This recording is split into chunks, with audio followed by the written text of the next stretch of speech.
എല്ലാ വിദ്യാർത്ഥികൾക്കും പുതിയൊരു വീഡിയോയിലേക്ക് സ്വാഗതം.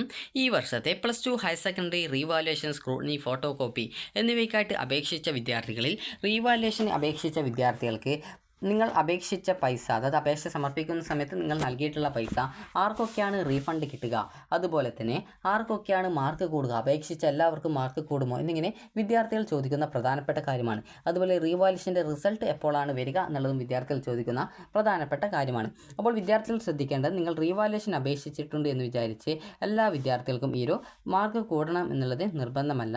അപ്പോൾ അതുകൊണ്ട് തന്നെ വിദ്യാർത്ഥികൾ ശ്രദ്ധിക്കേണ്ടത്, ചില വിദ്യാർത്ഥികൾക്ക് ചിലപ്പോൾ ഒരു മാർക്ക് കൂടും, അതുപോലെ തന്നെ ചില വിദ്യാർത്ഥികൾക്ക് ഒറ്റ മാർക്കും കൂടാതെ വിദ്യാർത്ഥികൾ ഉണ്ടാവും. അതുപോലെ തന്നെ ചില വിദ്യാർത്ഥികൾക്ക് ഒരു 8 അതിൽ കൂടുതലൊക്കെ മാർക്ക് കൂടുന്ന വിദ്യാർത്ഥികളും ഉണ്ടാവും. അപ്പോൾ അതുകൊണ്ട് തന്നെ വിദ്യാർത്ഥികൾ ശ്രദ്ധിക്കേണ്ടത്, റീവാലുവേഷൻ അപേക്ഷിച്ചു എന്നുള്ളതുകൊണ്ട് വിദ്യാർത്ഥികൾക്ക് എല്ലാവർക്കും ഈ ഒരു മാർക്ക് കൂടണം എന്നില്ല. ഇനി ആർക്കൊക്കെയാണ് റീവാലുവേഷൻ അപേക്ഷിച്ചാൽ റീഫണ്ട് കിട്ടുക എന്ന് നോക്കാം. റീവാലുവേഷൻ അപേക്ഷിച്ചാൽ നിങ്ങൾക്ക് റീഫണ്ട് കിട്ടണം എന്നുണ്ടെങ്കിൽ ആകെ, അതായത് റീവാലുവേഷന് മുമ്പുള്ള മാർക്കിനേക്കാൾ 10% മാർക്ക് റീവാലുവേഷന് ശേഷം കൂടിയിട്ടുണ്ടായിരിക്കണം. അതായത് ഒരു ഉദാഹരണം നോക്കാം. ഇപ്പോൾ 60 മാർക്കുള്ള സബ്ജക്റ്റ് ഉണ്ട്, അതുപോലെ തന്നെ 80 മാർക്കുള്ള സബ്ജക്റ്റ് ഉണ്ട്. നമുക്കിപ്പോൾ കെമിസ്ട്രി എടുക്കാം, 60 മാർക്കിലേത്. അപ്പോൾ കെമിസ്ട്രി നോക്കുന്ന സമയത്ത് നിങ്ങൾക്ക് 60 മാർക്കിലാണ് ടോട്ടൽ മാർക്ക് വരുന്നത്. അപ്പോൾ നിങ്ങൾക്ക് ഈ ഒരു റീവാലുവേഷന് മുമ്പ് നിങ്ങൾക്കുണ്ടായിരുന്ന മാർക്ക് എന്ന് പറയുന്നത് ഒരു 20 മാർക്കാണെന്ന് വിചാരിക്കുക. നിങ്ങളുടെ ഒരു എക്സ്പെക്റ്റേഷൻ ഒരു 35 മാർക്കെങ്കിലും നിങ്ങൾക്ക് കിട്ടുമെന്നായിരുന്നു പ്രതീക്ഷിച്ചിട്ടുണ്ടായിരുന്നത്. അപ്പോൾ ഇങ്ങനെയുള്ള ഒരു വിദ്യാർത്ഥി റീവാലുവേഷന് അപേക്ഷിച്ച സമയത്ത് ആ ഒരു വിദ്യാർത്ഥിക്ക് റീവാലുവേഷന് അപേക്ഷിച്ചു 20 മാർക്കിൽ നിന്നും റീവാലുവേഷൻ അപേക്ഷിച്ചു. എന്നാൽ ആ ഒരു വിദ്യാർത്ഥിയുടെ റിസൾട്ട് വന്ന സമയത്ത് ആ ഒരു വിദ്യാർത്ഥിക്ക് 30 മാർക്ക് റീവാലുവേഷന് കിട്ടിയെന്ന് വിചാരിക്കാം. അപ്പോൾ ഇങ്ങനെ ഈ ഒരു 30 മാർക്ക് കിട്ടുന്ന സാഹചര്യത്തിൽ, അതായത് 10% കൊണ്ട് ഉദ്ദേശിക്കുന്നത് നിങ്ങൾക്ക് ഇപ്പോൾ കിട്ടിയ മാർക്കിൻ്റെ പെർസെൻറ്റേജ് അല്ല. അതായത് ഈ ഒരു 60 മാർക്കിൻ്റെ 10% ആണ് ഉദ്ദേശിക്കുന്നത്. 60 മാർക്കിൻ്റെ 10% കൊണ്ട് ഉദ്ദേശിക്കുന്നത് 6 മാർക്കാണ്. അപ്പോൾ നിങ്ങൾ ഈ ഒരു റീവാലുവേഷന് ശേഷം 6 മാർക്ക് 60 മാർക്കിൻ്റെ സബ്ജക്റ്റിൽ കൂടുകയാണെങ്കിൽ നിങ്ങൾക്ക് റീഫണ്ടിനായിട്ട് അർഹതയുണ്ടാകും. അത് 10% അതിൽ കൂടുതലോ മാർക്ക് കിട്ടുകയാണെങ്കിൽ റീഫണ്ടിന് അർഹതയുണ്ടാകും. അപ്പോൾ ഇവിടെ നോക്കുന്ന സമയത്ത് 30 മാർക്കാണ്, അതായത് എക്സ്ട്രാ 10 മാർക്ക് കൂടിയിട്ടുണ്ട്. അപ്പോൾ ഇവിടെ 60 മാർക്കിൻ്റെ 10% എന്ന് പറയുമ്പോൾ 6 മാർക്കാണ്, എന്നാൽ ഇവിടെ 10 മാർക്ക്, 6ൽ കൂടുതൽ മാർക്ക് ഇവിടെ കൂടിയിട്ടുണ്ട്. അപ്പോൾ അതുകൊണ്ട് തന്നെ നിങ്ങൾക്ക് റീഫണ്ടിനായിട്ടുള്ള അർഹത ഉണ്ടായിരിക്കും. ഇനിയിപ്പോൾ നമുക്ക് ഇംഗ്ലീഷ് നോക്കാം. ഇംഗ്ലീഷ് ആണെങ്കിൽ 80 മാർക്കിലാണ് സബ്ജക്റ്റിൻ്റെ +2ൻ്റെ പരീക്ഷ. അപ്പോൾ നിങ്ങൾ റീവാലുവേഷനായിട്ട് അപേക്ഷിച്ചു. അപ്പോൾ 80 മാർക്കുള്ള സബ്ജക്റ്റിൻ്റെ 10% എന്ന് പറയുമ്പോൾ 8 മാർക്കാണ്. അപ്പോൾ നിങ്ങൾ റീവാലുവേഷൻ അപേക്ഷിച്ച ഒരു വിദ്യാർത്ഥി, ആ ഒരു വിദ്യാർത്ഥിക്ക് 24 മാർക്കേ കിട്ടിയിട്ടുള്ളൂ. എന്നാൽ ആ ഒരു വിദ്യാർത്ഥിക്ക് ഒരു 50 മാർക്ക് കിട്ടുമെന്ന് പ്രതീക്ഷയുണ്ടായിരുന്നു. അപ്പോൾ അതുകൊണ്ട് തന്നെ റീവാലുവേഷൻ അപേക്ഷിച്ചു. റീവാലുവേഷൻ അപേക്ഷിച്ച സമയത്ത് ആ ഒരു വിദ്യാർത്ഥിക്ക് 40 മാർക്ക് കിട്ടിയെന്ന് വിചാരിക്കുക. അപ്പോൾ ഇങ്ങനെ നിങ്ങൾക്ക് 40 മാർക്ക് കിട്ടിയത് കൊണ്ട് തന്നെ വിദ്യാർത്ഥികൾക്ക്, അതായത് ഒരു 40 മാർക്ക് കിട്ടിയത് കൊണ്ട് തന്നെ നിങ്ങൾക്ക് ആ ഒരു പൈസ റീഫണ്ടായിട്ട് കിട്ടും. അതായത് ഈ ഒരു 24 നിന്നും 40 മാർക്ക് എന്ന് പറയുമ്പോൾ നിങ്ങൾക്ക് അറിയാം ഏകദേശം എത്ര മാർക്കിൻ്റെ വ്യത്യാസമാണ്? 16 മാർക്കിൻ്റെ വ്യത്യാസമാണ്. അതായത് 8ൻ്റെ ഇരട്ടിയോളം മാർക്കാണ്. അതായത് 80ൻ്റെ 10% എന്ന് പറയുമ്പോൾ 8 മാർക്കാണ്. എന്നാൽ ഇവിടെ നിങ്ങൾക്ക് റീവാലുവേഷന് ശേഷം കൂടിയുള്ളത് 16 മാർക്കാണ്. അപ്പോൾ അതുകൊണ്ട് തന്നെ നിങ്ങൾക്ക് ഉറപ്പായിട്ടും ആ ഒരു പൈസ റീഫണ്ടായിട്ട് കിട്ടും. അതായത് നിങ്ങൾക്ക് ഈ ഒരു 80 മാർക്കിൻ്റെ സബ്ജക്റ്റ് ആണെങ്കിൽ റീവാലുവേഷന് മുമ്പുള്ള മാർക്കിനേക്കാൾ 8 അതിൽ കൂടുതലോ കൂടിയിട്ടുണ്ടായിരിക്കണം. 60 മാർക്കിൻ്റെ സബ്ജക്റ്റ് ആണെങ്കിൽ അതിൽ 6 മാർക്കോ അതിൽ കൂടുതലോ മാർക്ക് കൂടിയിട്ടുണ്ടായിരിക്കണം. ഇങ്ങനെയെങ്കിലാണ് നിങ്ങൾക്ക് ഈ ഒരു റീഫണ്ട് കിട്ടുക. അപ്പോൾ ഇങ്ങനെ റീഫണ്ട് കിട്ടുമെന്ന് പറഞ്ഞു. അതേസമയം ഇതിൽ മാർക്ക് കുറയുകയാണെങ്കിൽ, അത് നിങ്ങളിപ്പോൾ റീഫണ്ടിനെ അപേക്ഷിച്ച സമയത്ത് നിങ്ങൾക്കിപ്പോൾ 20 മാർക്കായിരുന്നു ആദ്യം കെമിസ്ട്രിക്ക് ഉണ്ടായിരുന്നത്, എന്നാൽ നിങ്ങൾക്ക് റീവാലുവേഷന് ശേഷം ഒരു 22 മാർക്ക് കിട്ടിയെന്ന് വിചാരിക്കുക. അത് 2 മാർക്കാണ് കൂടിയത്. അപ്പോൾ അങ്ങനെയെങ്കിൽ നിങ്ങൾക്ക് റീഫണ്ട് കിട്ടത്തില്ല. കാരണം കെമിസ്ട്രി 60 മാർക്കിൻ്റെ സബ്ജക്റ്റ് ആണെങ്കിൽ അതുകൊണ്ട് തന്നെ 10% കൊണ്ട് ഉദ്ദേശിക്കുന്നത് 6 മാർക്കാണ്. അപ്പോൾ അതുകൊണ്ട് തന്നെ ആ ഒരു വിദ്യാർത്ഥിക്ക് റീഫണ്ട് കിട്ടത്തില്ല. എന്നാൽ ഈ ഒരു കൂടിയ മാർക്ക് നിങ്ങൾക്ക് കിട്ടുന്നതാണ്.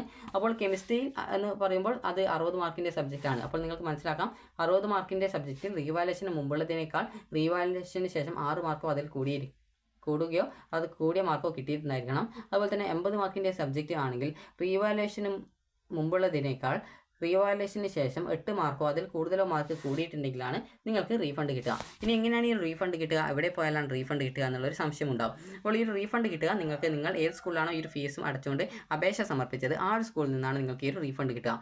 നിങ്ങൾക്ക് ബാങ്ക് അക്കൗണ്ട് പാസ്ബുക്കിൻ്റെ കോപ്പി കൂടി നിങ്ങൾ ഈ റീഫണ്ടിനായിട്ട് പോകുമ്പോൾ എടുക്കേണ്ടതാണ്. കാരണം ബാങ്ക് അക്കൗണ്ടിലേക്കാണ് സാധാരണഗതിയിൽ ഇപ്പോൾ, അതായത് മുൻ വർഷങ്ങളൊക്കെ ഈ ഒരു സ്കൂളിൽ നിന്ന് നേരിട്ട് പൈസ കൊടുക്കുകയാണ് ചെയ്യാറുണ്ടായിരുന്നത്. എന്നാൽ ഇപ്പോൾ ഈ ഒരു ചില സ്കൂളുകളിൽ നിന്ന് അത് ബാങ്ക് അക്കൗണ്ടിലേക്കാണ് നൽകാറുള്ളത്. അപ്പോൾ അതുകൊണ്ട് തന്നെ വിദ്യാർത്ഥികൾ ശ്രദ്ധിക്കേണ്ട പ്രധാനപ്പെട്ട കാര്യം എന്ന് പറയുന്നത്, നിങ്ങൾക്ക് റീഫണ്ടിന് അർഹരായിട്ടുള്ള വിദ്യാർത്ഥികൾ സ്കൂളിൽ പോകുന്ന സമയത്ത്, അത് നിങ്ങൾ ഏത് സ്കൂളിലാണോ പരീക്ഷയ്ക്ക് രജിസ്ട്രേഷൻ ചെയ്തിട്ടുണ്ടായിരുന്നത് ആ ഒരു സ്കൂളിൽ നിങ്ങൾ പോകുന്ന സമയം, പരീക്ഷയ്ക്കല്ല റീവാലുവേഷൻ അപേക്ഷിച്ചത്, അപ്പോൾ ആ ഒരു സ്കൂളിൽ പോകുന്ന സമയത്ത് നിങ്ങളുടെ ബാങ്ക് അക്കൗണ്ടിൻ്റെ പാസ്ബുക്കിൻ്റെ കോപ്പി കൂടി നിങ്ങൾ എടുക്കാനായിട്ട് ശ്രദ്ധിക്കേണ്ടതാണ്.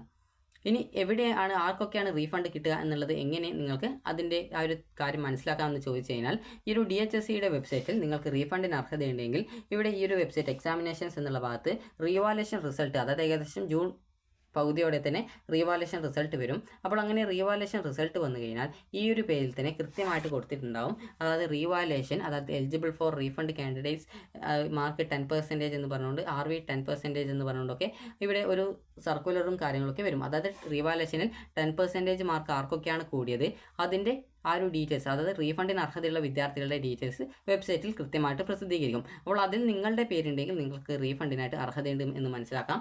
അപ്പോൾ റീഫണ്ടിന് അർഹരായിട്ടുള്ള വിദ്യാർത്ഥികൾ സ്കൂളിൽ പോകുന്ന സമയത്ത് ബാങ്ക് അക്കൗണ്ടിൻ്റെ പാസ്ബുക്ക് കോപ്പി കൂടി എടുക്കാനായിട്ട് ശ്രദ്ധിക്കുക. ഇനി നിങ്ങൾക്ക് ഈ ഒരു വിദ്യാർത്ഥികൾക്ക് റീവാലുവേഷനിൽ അപേക്ഷിച്ച വിദ്യാർത്ഥികൾക്ക് എത്ര മാർക്ക് കൂടി, അതുപോലെ തന്നെ ഏതൊക്കെ വിഷയങ്ങൾക്ക് അപേക്ഷിച്ചതിനാണ് മാർക്ക് കൂടിയതെന്ന് എങ്ങനെ മനസ്സിലാക്കാമെന്ന് ചോദിച്ചു കഴിഞ്ഞാൽ ഈ ഒരു DHSC വെബ്സൈറ്റിൽ തന്നെ എക്സാമിനേഷൻ ഭാഗത്ത് തന്നെ നിങ്ങൾക്ക് RV റിസൾട്ട്സ് എന്ന് പറഞ്ഞുകൊണ്ട് കാണാം. റീവാലുവേഷൻ റിസൾട്ട്, അതുപോലെ സ്ക്രൂട്ടിനി റിസൾട്ട് എന്ന് പറഞ്ഞുകൊണ്ട് കാണാൻ പറ്റും. അപ്പോൾ ആ ഒരു റീവാലുവേഷൻ്റെയും സ്ക്രൂട്ടിനിയുടെയും റിസൾട്ട് ഒറ്റ PDF ആയിട്ടാണ്, അതായത് ഒരു PDF-ലാണ് ഉണ്ടാവുക. അപ്പോൾ ആദ്യം സ്ക്രൂട്ടിനിയുടേതാണ് ഉണ്ടാവുക. ആർക്കൊക്കെയാണ് മാർക്ക് വ്യത്യാസപ്പെട്ടിട്ടുള്ള വിദ്യാർത്ഥികൾക്ക് ചേഞ്ച് എന്നും എത്ര മാർക്കാണ് കൂടിയത് എന്നുണ്ടാവും. അതുപോലെ തന്നെ വിദ്യാർത്ഥികൾക്ക് മാർക്ക് കൂടിയിട്ടില്ലെങ്കിൽ നോ ചേഞ്ച് എന്നും, അതുപോലെ തന്നെ എത്ര മാർക്കാണ് മുമ്പുണ്ടായിരുന്നത് ആ ഒരു മാർക്ക് തന്നെ കാണാനായിട്ട് സാധിക്കുന്നതാണ്. അതുപോലെ തന്നെ റീവാലുവേഷൻ ആണെങ്കിൽ നിങ്ങൾക്ക് റീവാലുവേഷന് അപേക്ഷിക്കുന്ന മുമ്പുള്ള മാർക്ക് എത്രയാണോ, അത് റീവാലുവേഷന് മുമ്പ് നിങ്ങൾക്ക് എത്ര മാർക്ക് ഉണ്ടായിരുന്നോ, അതുപോലെ റീവാലുവേഷന് ശേഷം നിങ്ങൾക്ക് എത്ര മാർക്ക് ഉണ്ടായിരുന്നോ എന്നുള്ള ഡീറ്റെയിൽസ് കൃത്യമായിട്ട് നിങ്ങൾക്ക് ഈ ഒരു PDF മുഖേന അറിയാൻ സാധിക്കും. റീവാലുവേഷൻ റിസൾട്ട് സാധാരണ ഇൻഡിവിജ്വലായിട്ട് പ്രസിദ്ധീകരിക്കാറില്ല, ഒറ്റ PDF ആയിട്ടാണ് മുൻ വർഷങ്ങളൊക്കെ പ്രസിദ്ധീകരിക്കാറുണ്ടായിരുന്നത്. അപ്പോൾ ഈ വർഷം അതേ രീതിയിൽ തന്നെ പ്രസിദ്ധീകരിക്കാനാണ് സാധ്യത. അപ്പോൾ വിദ്യാർത്ഥികൾക്ക് ആർക്കൊക്കെയാണ് റീവാലുവേഷൻ അപേക്ഷിച്ച വിദ്യാർത്ഥികൾക്ക് റീഫണ്ട് കിട്ടുക എന്ന് മനസ്സിലായിട്ടുണ്ടാകും. അതുപോലെ തന്നെ സ്ക്രൂട്ടിനിയുടെ റിസൾട്ടും അതുപോലെ റീവാലുവേഷൻ്റെ റിസൾട്ടും എങ്ങനെ മനസ്സിലാക്കാമെന്ന് മനസ്സിലായിട്ടുണ്ടാകും. അതുപോലെ തന്നെ സ്ക്രൂട്ടിനി എന്ന് പറയുമ്പോൾ നിങ്ങളുടെ ആൻസർ ഷീറ്റ് ജസ്റ്റ് ഒന്ന് എവിടെയെങ്കിലും മാർക്ക് ഇട്ടത് കൂട്ടിയത് തെറ്റിപ്പോയിട്ടുണ്ടോ എന്നുള്ളത് ജസ്റ്റ് ഒന്ന് ചെക്ക് ചെയ്യുക എന്നുള്ളത് മാത്രമാണ് ചെയ്യുന്നത്. റീവാലുവേഷൻ എന്ന് പറയുമ്പോൾ നിങ്ങളുടെ ആൻസർ ഷീറ്റ് ഒന്നുകൂടി പുതുതായിട്ട് വീണ്ടും ചെക്ക് ചെയ്യുന്നതാണ് റീവാലുവേഷൻ എന്ന് പറയുന്നത്. ഫോട്ടോ കോപ്പി എന്ന് പറയുന്ന സമയത്ത് നിങ്ങളുടെ ആൻസർ ഷീറ്റിൻ്റെ ഒരു ഫോട്ടോ കോപ്പി നിങ്ങൾക്ക് തപാൽ മുഖേനയോ സ്കൂൾ മുഖേനയോ അയച്ചു തരും. അപ്പോൾ ഫോട്ടോ കോപ്പിക്ക് ലഭിക്കാത്ത വിദ്യാർത്ഥികൾ നിങ്ങൾ സ്കൂളിൽ കോൺടാക്ട് ചെയ്താൽ മതി. അപ്പോൾ സ്കൂളിൽ ചോദിച്ചു കഴിഞ്ഞാൽ നിങ്ങൾക്ക് അതിൻ്റെ ഫോട്ടോ കോപ്പി എങ്ങനെയാണ് കിട്ടുക എന്നുള്ളത് മനസ്സിലാക്കാൻ പറ്റുന്നതാണ്. അപ്പോൾ ഫോട്ടോ കോപ്പി കിട്ടിയതുകൊണ്ടുള്ള പ്രയോജനം എന്ന് പറയുന്നത് നിങ്ങൾക്ക് അത് നിങ്ങളുടെ ഏതെങ്കിലും തൊട്ടടുത്തുള്ള ഏതെങ്കിലും ഗവൺമെൻറ് ഹയർ സെക്കൻഡറി സ്കൂളുകളിലെ അധ്യാപകരെ കൊണ്ട് ജസ്റ്റ് ഒന്ന് വാലേഷൻ ചെയ്യിച്ച ശേഷം, അതായത് വാലേഷൻ ചെയ്യിപ്പിച്ച ശേഷം നിങ്ങൾക്ക് അതായത് നിങ്ങൾ അവിടെ ആ ഒരു ഹൈസ്കൂളിലെ അധ്യാപകരോട് പറഞ്ഞാൽ മതി നിങ്ങളുടെ ഒരു ഫോട്ടോ കോപ്പിയാണ്, ജസ്റ്റ് ഒന്ന് അത് നോക്കിയിട്ട് നിങ്ങൾക്ക് എത്ര മാർക്ക് കിട്ടുമെന്ന് പറയാനായിട്ട് പറഞ്ഞു കഴിഞ്ഞാൽ നിങ്ങൾക്ക് ജസ്റ്റ് അത് പറഞ്ഞു തരും എത്ര മാർക്കാണ് നിങ്ങൾക്ക് കിട്ടാനുള്ള സാധ്യത എന്നുള്ളത്. അപ്പോൾ അങ്ങനെ ആ ഒരു മാർക്ക് കാര്യങ്ങൾ നിങ്ങൾക്ക് പറഞ്ഞു തന്നു കഴിഞ്ഞാൽ നിങ്ങൾ ചെയ്യേണ്ടത് കൃത്യമായിട്ട് നിങ്ങൾ പ്രതീക്ഷിച്ച മാർക്ക് തന്നെയാണ് കിട്ടുന്നത് എങ്കിൽ നിങ്ങൾക്ക്, അതായത് കൂടിയ മാർക്ക് കിട്ടുമെന്ന് പ്രതീക്ഷയുണ്ടെങ്കിൽ നിങ്ങൾക്ക് റീവാലുവേഷൻ ഒന്നും കൊടുത്തിട്ടില്ലെങ്കിൽ നിങ്ങൾക്ക് പരീക്ഷ, അതായത് ഈ ഒരു DHSC ഡയറക്ടറേറ്റിന് നിങ്ങൾക്ക് അതുമായി ബന്ധപ്പെട്ട അപേക്ഷ കൊടുത്തു കഴിഞ്ഞാൽ നിങ്ങളുടെ ആൻസർ ഷീറ്റ് ഒന്നുകൂടി ജസ്റ്റ് ഒന്ന് പരിശോധിച്ച് നിങ്ങൾക്ക് മാർക്കിന് അർഹതയുണ്ടെങ്കിൽ ആ ഒരു മാർക്ക് നിങ്ങൾക്ക് ലഭ്യമാകുന്നതായിരിക്കും. അതുകൊണ്ട് തന്നെ വിദ്യാർത്ഥികൾ ഈ ഒരു കാര്യങ്ങൾക്ക് പ്രത്യേകം ശ്രദ്ധിക്കുക. അപ്പോൾ വിദ്യാർത്ഥികൾക്ക് ഈ ഒരു വീഡിയോ ഉപകാരപ്രദമായിട്ടുണ്ടെന്ന് കരുതുന്നു. ഉപകാരപ്രദമായിട്ടുണ്ടെങ്കിൽ ലൈക്ക് ചെയ്യുക, ഷെയർ ചെയ്യുക. Thank you for watching.